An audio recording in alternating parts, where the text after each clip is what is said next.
Mr. Parker. Don't look so surprised. You have to have known this day was going to come eventually. One of your fellow boarders was kind enough to let me in. They won't be disturbing us, so please, sit down. Let me make sure I have the right Jackson Parker. 55 years old. Born in Cleveland, Ohio. Multiple tours in Vietnam. Sentenced to death row for killing his wife's lover. Date of execution, May 19th, 1979.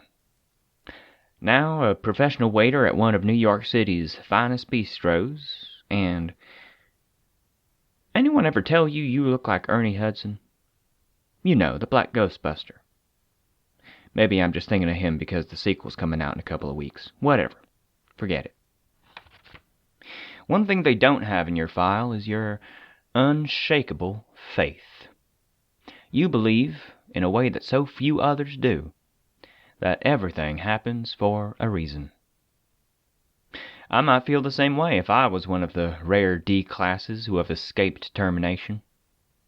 I have to say, you certainly earned this little life you've made for yourself here.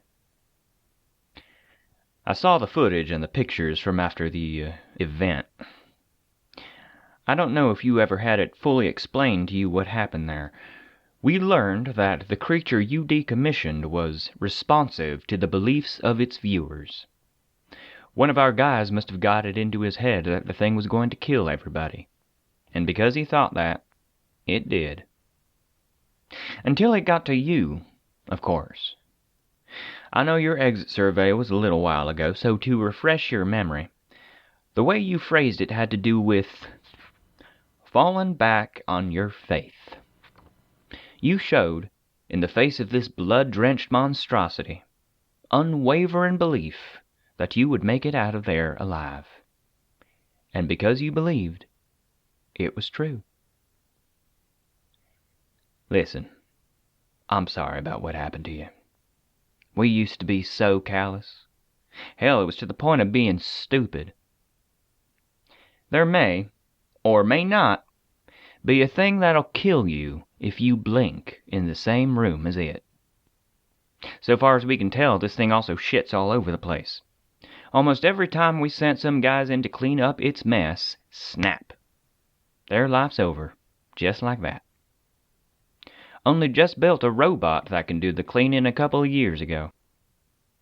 It sickens me to think about all the men who never came out of that room, all because we didn't think of them as human. Just a letter and numbers. But what we need you for, it can't be done by a machine. Look, I've been thinking about this a lot lately. There's something remarkable about the human heart. Don't you agree? No matter how much we want to give up or say no to life, the heart still beats. That's all it knows how to do. It keeps on beating. Yes, yes, yes, yes. It's admirable. Something so resolute in its work. And I know how you work, Mr. Parker. You know I'm here for a reason, and I think you know you're meant to do something that will save a lot of lives. If you do this for us, if you do this for me, we'll do everything in our power to make sure you get whatever you want for the rest of your days. I think I can tell what that expression means. Let me know when you're ready to go, D14134.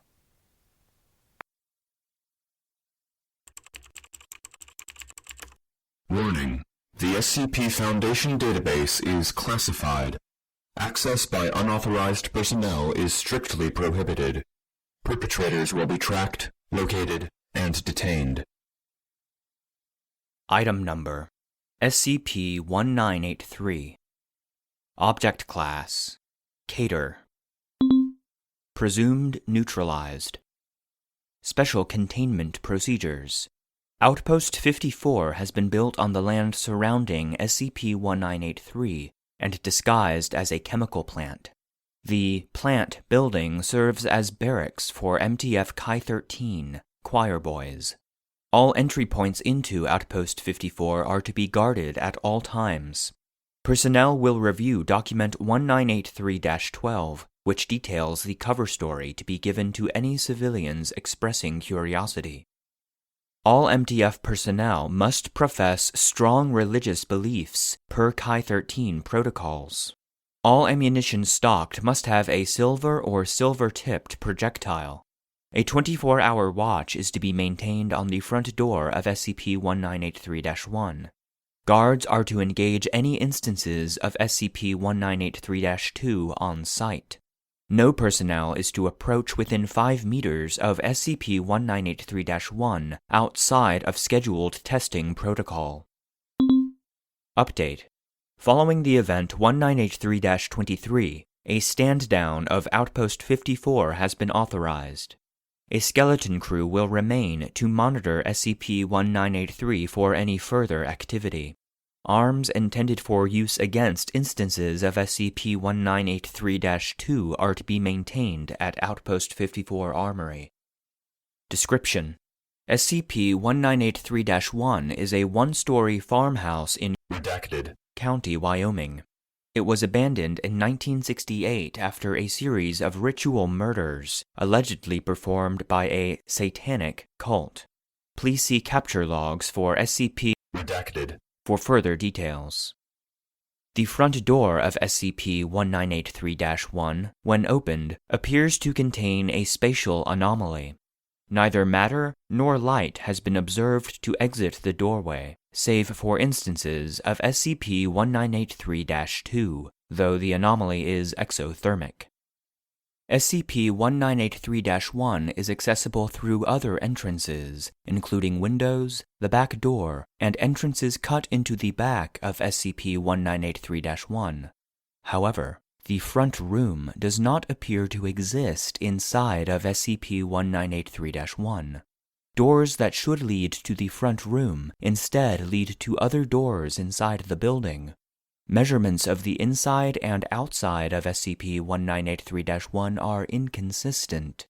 Holes cut through the interior walls of SCP-1983-1 that should lead to the front room lead instead to the outside walls around the front of SCP-1983-1, but stop 3 meters on either side of the doorway. Attempts to drill into the front room of SCP-1983-1 from the outside have led to the exposure of smaller portions of the anomaly, though instances of SCP-1983-2 have not been observed to exit them. Further attempts to breach the wall have been forbidden by 053 due to the possibility of allowing increased potential for instances of SCP-1983-2 to appear. SCP-1983-2 are bipedal creatures approximately 1.8 meters tall. They are vaguely humanoid and entirely black in color. They are highly aggressive and will engage any human on sight. When an instance of SCP-1983-2 comes into contact with a human, they extend an upper limb into the human's chest cavity without any apparent damage to skin or tissues. Through unknown means, they then extract the heart, killing the human. Once it has acquired a human heart, the instance of SCP-1983-2 will return to SCP-1983-1. Silver munitions, fired while offering prayer, is the only known method of killing SCP-1983-2. The precise form of the prayer or religion of the supplicant does not appear to matter, so long as the prayer is sincere. Once killed, the bodies of SCP-1983-2 appear to disintegrate, leaving a small layer of sulfur. SCP-1983 was discovered after a series of mysterious deaths in the vicinity of Redacted County. Foundation investigators encountered instances of SCP-1983-2 and were able to trace them back to SCP-1983-1. Addendum 1. A team from MTF Chi-13 was sent through the front doorway to attempt to investigate the anomaly. They did not return. However, shortly after they entered, the front door appeared, closing in the frame. No further manifestations of SCP-1983-2 appeared. Addendum 2. A second assault team entered SCP-1983-1 to determine the fate of the first assault team. They did not return. The door did not close. Shortly after new manifestations of SCP-1983-2 appeared, Agent Morris entered the doorway, which closed shortly after. Addendum 3. On May 23, 1989, D-14134 was given a closed-circuit camera tethered to a monitor by a 25-meter cord. He was instructed to examine as much of the area as he could, and then attempt to return. Once through the doorway, feed from the camera was interrupted. The cord was pulled taut and then snapped. Several hours later, the anomaly in SCP-1983-1 disappeared. Inside, the desiccated remains of several agents were discovered, as well as Document 1983-15, an informal SCP report written by an agent within the anomaly. It appears as follows.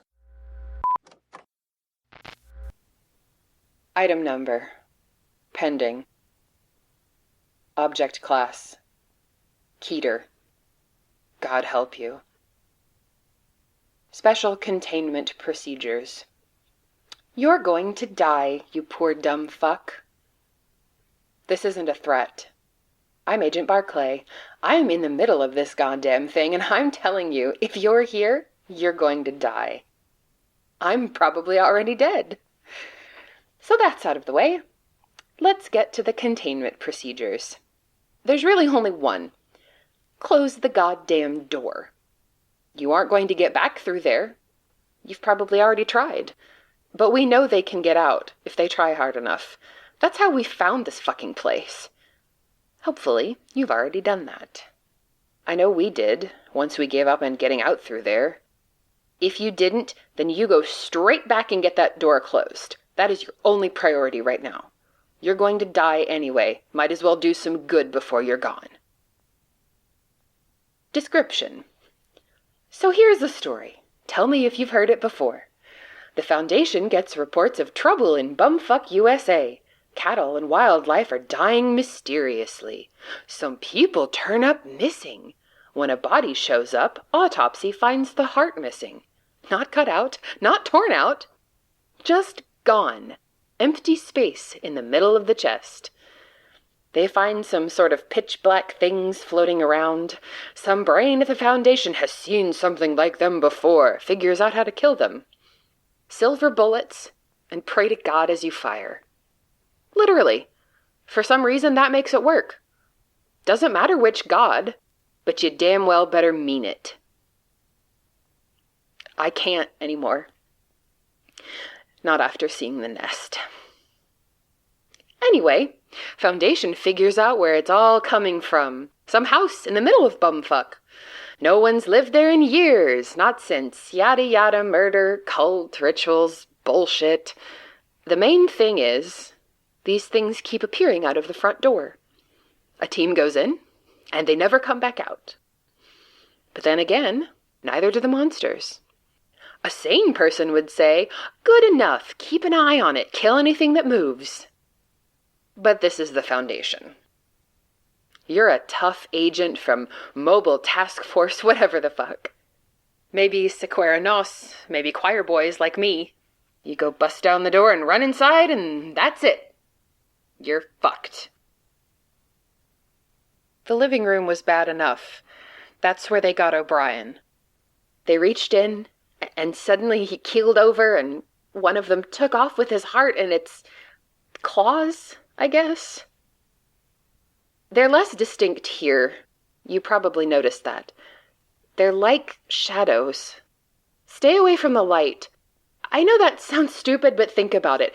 In the light, shadows are stronger. They have edges. When it's dark, they're indistinct. They can hardly touch you, and they don't see very well. I think they see by your shadow. I don't know. I'm just pulling at straws here, I'll be honest. You've probably tried going back out the door, but if you haven't, don't. It leads to someplace even worse. There aren't any monsters, but Jones went too far from the house, and I swear to God, he started to melt. Things started popping out of him, and all you need to know is he didn't make it back. That's when we closed the door. So, we started moving through the house. We kept to the light at first, before we wised up. 3 of us gone that way. But we got a pretty good picture of our surroundings. This place, it's big. It's not just the farmhouse. It's like they stole bits and pieces of a lot of places and stuck them all together. There's some bits that look like an apartment, some that look like a shopping mall, and even what I swear is a closet from my old high school. Same patterns on the tiles and everything. There's also bits that are made out of stuff. It's black, like the shadow things, and it's mostly in the well-lit places.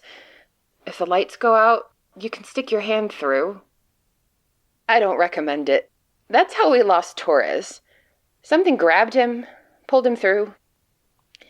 The hole wasn't big enough for his head, but he still went through. Eventually. So stay away from the light places, but watch your step when it's dark. Of course, there's no way out. We figured that out, too. Any door you find, it either just leads to another room in this nut house, or it leads out there. And it's pretty obvious we can't live there. So, it's wait until you starve to death, or one of those things get you. Great bunch of choices, huh?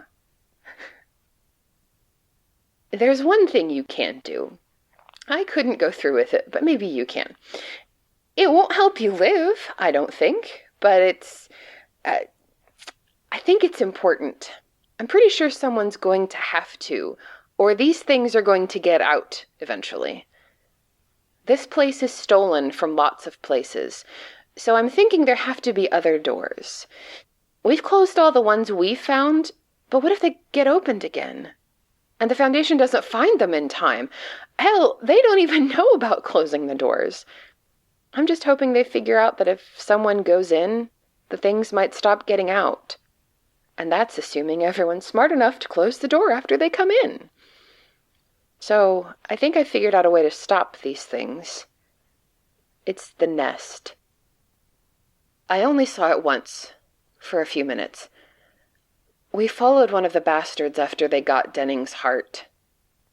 It took it into a room that, I guess, is in the middle of this whole place.